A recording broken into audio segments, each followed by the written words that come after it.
Pak Eman, selamat pagi. Selamat pagi, Mbak Desi. Salam Selamat sehat. hari Senin. Ya. Ya, Pak Eman, ini informasinya bahwa ada 13 desa di wilayah Kabupaten Ende nih ya yang akan mendapatkan bantuan. Desa mana saja Pak Eman yang nanti akan mendapatkan bantuan ini? Baik, terima kasih. Saya informasikan bahwa 13 desa itu menyebar di seluruh Kabupaten Ende, yaitu yang pertama Desa Mbuliwarlau di Kecamatan Wolowaru, Desa Nuamuri Kecamatan Kelimutu, Desa Kuru itu Kecamatan Limambusu Kelisoke, kemudian Desa Hangalande di Kecamatan Kota Baru, Desa Kebirangga Kecamatan Maukaro, Desa Kirirea Kecamatan Anapenda, yang ketujuh Desa Nemboramba Kecamatan Ende, kedelapan Desa Teozakaramba Kecamatan Ende, kesembilan Desa Kelurahan Kota Ratu, ke-10 Kelurahan Paupire, yang ke-11 Kelurahan Mautapaga, 12 Kelurahan Tetandara, dan yang ke-13 Kelurahan Kelimutu. Ya, Begitu. jadi ini tersebar ya di beberapa Iya, wilayah. Tapi kabarnya ini sebenarnya ada 20 sebelum menjadi 13 begitu ya? Benar, sebelumnya itu 20 desa yang dimasukkan untuk mendapat bantuan.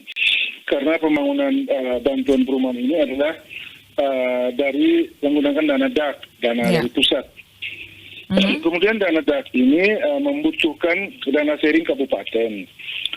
Pemerintah pusat menyiapkan cukup banyak dana untuk kita, tetapi karena kita menyesuaikan dengan kemampuan keuangan daerah, sehingga pendampingan keuangan daerah itu tidak bisa maksimal.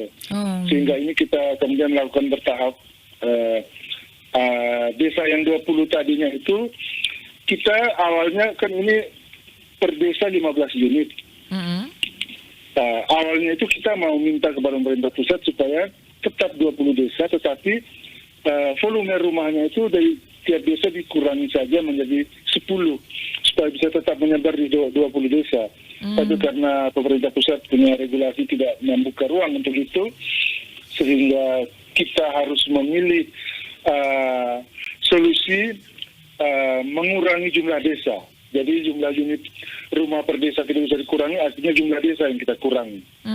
Oke. Ya, jadi sebenarnya ini desa-desa harus sudah bisa menyediakan dana swadayanya sendiri ya sebelum dana dari pusat turun gitu untuk lebih optimal lagi. Betul, ini swadayanya itu adalah dari penerima bantuan itu sendiri. Karena RAB daripada masing-masing unit rumah ini itu dihitung 50 juta. 50 juta ini 20 juta dana DAK disediakan oleh dana DAK. Kemudian kita sebagai pemerintah daerah diminta untuk sharing 15 juta. Jadi bantuan itu 35 juta, 15 jutanya itu adalah swadaya masyarakat. Ya. Jadi bernilai total tiap rumah, tiap unit itu 50 juta. Begitu, Riki. Biasanya kalau ada bantuan semacam ini, ada beberapa daerah itu yang bermasalah dengan data. Kalau di Kabupaten Ende seperti apa, Pak Eman? Apakah rapi ini data-datanya sudah diterima sehingga sudah bisa kemudian disalurkan, dibangun rumah yang menjadi bantuan dari pemerintah pusat ini, Pak Eman? Untuk 13 desa yang ada ini itu sudah fix, sudah pasti dikerjakan tahun ini. Jadi datanya sudah lengkap ini, begitu. Biasanya kalau bermasalah dengan data itu adalah di saat mau penentuan, mau penentuan desa mana yang dapat itu. Kalau desa tidak menyediakan data awal yang baik dan dikirim kepada pemerintah, maka akan sulit bagi pemerintah untuk menentukan atau menjatuhkan pilihan terhadap desa itu karena datanya tidak mendukung. Sehingga pemerintah tentunya akan memilih desa yang data diminta seperti misalnya data rumah tidak layak huni yang ada di desa, jumlah penduduk, data kakak yang belum punya rumah itu tidak dikirim kepada pemerintah, maka kita kemudian tidak mempunyai data yang baik. Kemudian pasti kita pemerintah apalagi di pusat mereka tidak main-main soal data, ya pasti mereka akan menentukan pilihan kepada desa yang sudah siap data secara baik. Oke, Gitu. Pak Eman, untuk 13 desa yang mendapatkan bantuan perumahan rakyat ini kapan mulai dikerjakan, Pak Eman? Ini pengerjaannya secepatnya kalau dana ini dari pemerintah pusat kemudian turun, apabila kita sudah ditetapkan dari tahun lalu, secepatnya kalau dana ini kemudian turun, kita akan langsung memberikan dana itu, bantuan itu untuk masyarakat supaya segera mengerjakan rumahnya. Ya. Begitu. Rumah tipe berapa ini yang nanti akan dibangun? Ini rumahnya yang 6x6. Oke. Ini seragam ya untuk semua desa? Iya, untuk semua desa sama rumahnya. Jadi, tapi ini bukan kita memberikan dana atau uang kepada masyarakat, tidak. Ini kita beri bantuan berupa material. Oh iya. Gitu. Jadi pembelian material kemudian diberikan kepada masyarakat sehingga mereka bisa mengerjakan. Seperti semen, pasir, besi dan sebagainya, itu seng. Itu dikerjakan swadaya oleh penerima bantuan seperti itu atau? Iya. Benar. Jadi swadaya yang 15 juta itu tadi kan dihitung diantaranya adalah mungkin biaya harian tukangnya, buruhnya. Jadi mereka kerjakan secara gotong royong mungkin dengan keluarga mereka atau saudara mereka di rumah itu. Oke. Ya, itu. Pak Eman, dalam 1 tahun ini ada berapa kali bantuan perumahan rakyat yang diberikan kepada masyarakat? Kalau dengan sumber dana yang sama, ini 1 tahun ini adalah 1 kali penetapan ini. Tetapi bantuan perumahan ini tidak saja melalui dana DAK. Ada beberapa program bantuan perumahan yang bisa diberikan kepada masyarakat di desa. Selain dengan dana DAK ini, ada juga program yang namanya BSPS. Itu bantuan stimulan perumahan swadaya. Nah, ini juga ada ruang. Kemudian ada juga yang kemudian dikerjakan dengan dana DAU, dana dari kabupaten.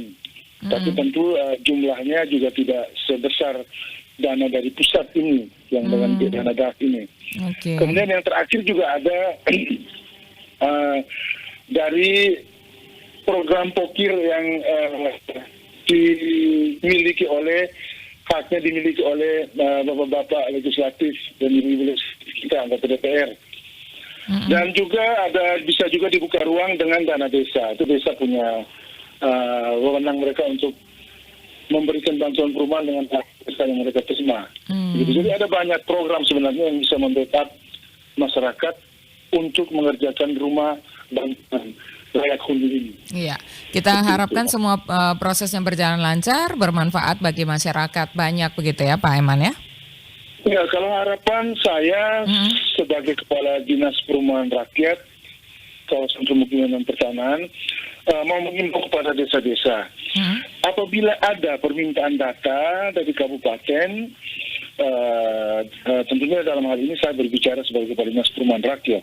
Ada permintaan data perumahan, data penduduk, data rumah tidak layak huni, dan jumlah kakak yang belum memiliki rumah, segera untuk ditindaklanjuti, baik dari pemerintah kecamatan, kemudian ke pemerintah desa, untuk segera dikirim. Karena data ini sangat penting. Data ini kita kirim terus secara reguler, maupun permintaan secara temporer yang diminta oleh pemerintah pusat.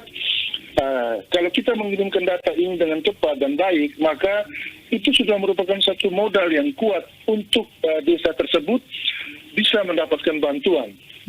Seperti itu. Oke, Nah, baik. kita harapkan supaya para kepala desa mungkin yang mendengar siaran ini, kalau ada permintaan data, kalaupun tidak ada permintaan data, didata secara baik, kemudian dikirim saja ke Dinas Perumahan. Supaya kita bisa jadikan dasar jika sewaktu-waktu ada permintaan, maka kita bisa mengirimkan itu. Oke. Seperti itu. Baik. Pak Eman, terima kasih untuk informasinya. Selamat melanjutkan aktivitasnya di hari Senin ini. Semoga sukses. Salam sehat Pak Eman. Terima kasih RRI, terima kasih Mbak Desi. Baik, bersama kami baru saja Emmanuel Teguh, Kepala Dinas Perumahan Rakyat dan Kawasan Pemukiman dan Pertanahan Kabupaten ND, menginformasikan tentang 13 desa dan kelurahan di ND yang mendapatkan bantuan perumahan rakyat pada tahun 2022 ini. Pendengar, selain informasi ini, nanti akan kami hadirkan juga informasi-informasi lainnya. Ada 2 informasi lainnya dalam topik perbincangan wawancara yang akan kami hadirkan, yaitu dari Kabupaten Sika, pendengar. Nanti kami akan informasikan terkait dengan pemberlakuan jam malam di Sika bersama dengan Kepala Dinas Pendidikan Kepemudaan dan Olahraga Kabupaten Sika, serta juga nanti bersama dengan Doris Arihi ya, yang akan menginformasikan tentang SK Mendagri tentang penetapan Wakil Bupati ND yang akan segera terbit. Informasi selengkapnya nanti akan kami hadirkan di program Lintas ND Pagi.